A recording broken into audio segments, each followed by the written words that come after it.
Hi I am doctor Shikha Sharma और आज मैं बात करूंगी today I be talking about Vedic nutrition principle number 1. So what is Vedic nutrition and what are the different principles of Vedic nutrition?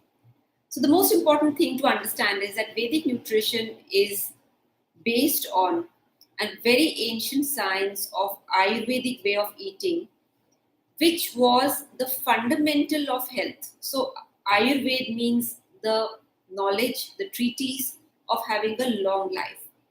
So, Ved is knowledge, and Ayur is a long life. And in that, in great details, it was written that what is the way on how you can eat correctly and prevent diseases, prevent disorders, and have a healthy, youthful, long life.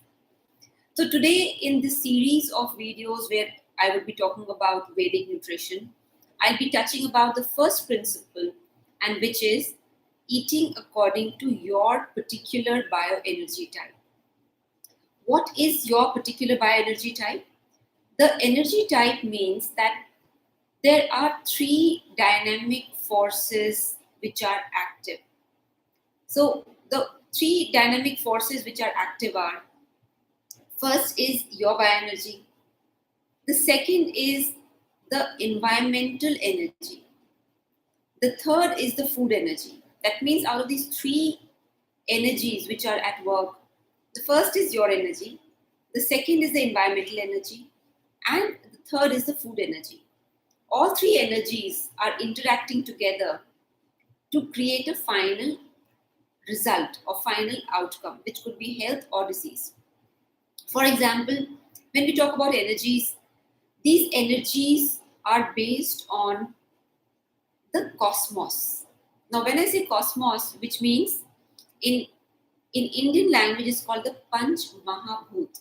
Panch Mahabhut means the five great energies. What are these five great energies?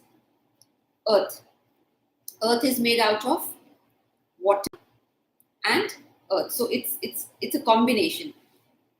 Then, which is also called which forms another energy actually called kapha, which is earth and water. So actually, Panch Mahabhut is the five energies. So let's say earth is the first, water is the second, fire is the third, air is the fourth, and Shunya, ether. Ether is the cosmic knowledge, cosmic intelligence, not knowledge but intelligence. So again, I'll repeat: you have earth, you have water, you have fire, you have air, and then you have the cosmic intelligence, ether. Now, earth and water will form kapha energy. It's a combination of earth and water. Then you have the fire energy, which has a little bit of water also, but mainly fire. And then you have the air energy, the vata. So these three energies are loosely termed air, water, and fire. Though the kapha, the real energy, is a little bit of earth and a little bit of water. These three energies are found in the human body. They are found in the plants. They are found in the environment, the weather. They're found in animals. So these three energies are the three energies which are formed from the five Panch Mahabhut or the five great energies. And these three are the combination of these five. Now, if you look at this whole thing, there is a huge blend, intersection of spirituality and health. Why?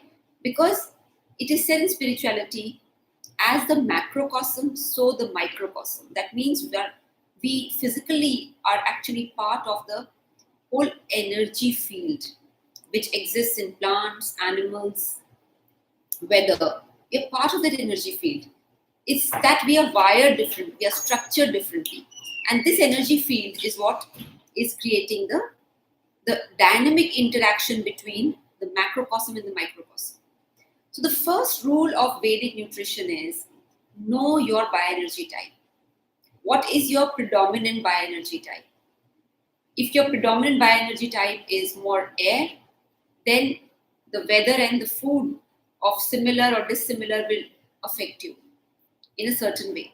If the predominant bioenergy is fire, then the weather and the environment will affect or not affect you in a certain way. And the same goes for kapha. So the first principle is know your bioenergy.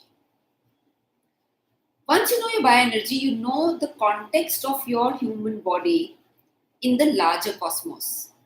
Like, for example, I'll give you an example. Now, what happens when you know your bioenergy and how you would choose foods? So, suppose if your bioenergy is more of water and earth, which is called kapha, and the same bioenergy is in very high level in a particular season, for example, winters, and if the same bioenergy is very, very high in a particular food, let's say curd, and if the same bioenergy is very, very high at a particular time of the day, which is night, so you have a bioenergy which is kapha, which is more water.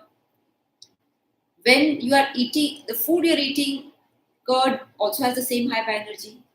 The season in which you are eating also has the same bioenergy, which is winters. And the time of the day when you're having that food also has the same bioenergy, which is nighttime. So now all these bioenergies are all adding up and going into imbalance and causing a disease called phlegm or more of cough. So more cough, more phlegm is because too much of this bioenergy is now in your body. So how do you balance it? By complementary bioenergies, which could be more fire, which could be more air. And that is why the first rule of Vedic nutrition is know your bioenergy type. You know your context in the entire ecosystem is very important, because once you know your context, once you know who you are as a bioenergy type, then you know how the whole dynamism will play during the season, during the time of the day, during the kind of food you should eat, when you should eat, what you should eat. So, knowing your bioenergy is most important. And if you want to know more about how do you diagnose your bioenergy, you can come to our website, which is www.drshikasharma.com, and you can do your bioenergy analysis. You can also download an app called Vedic app, which is as the same name as the channel, which is VEDIQUE. And the first step towards actually being healthy is knowing your bioenergy. And once you know your bioenergy, automatically you will become healthy and you will start choosing healthy foods. So keep watching. We will keep sharing the other series, the other principles of Vedic nutrition. And in each episode, we'll try to cover one main detail about a particular principle.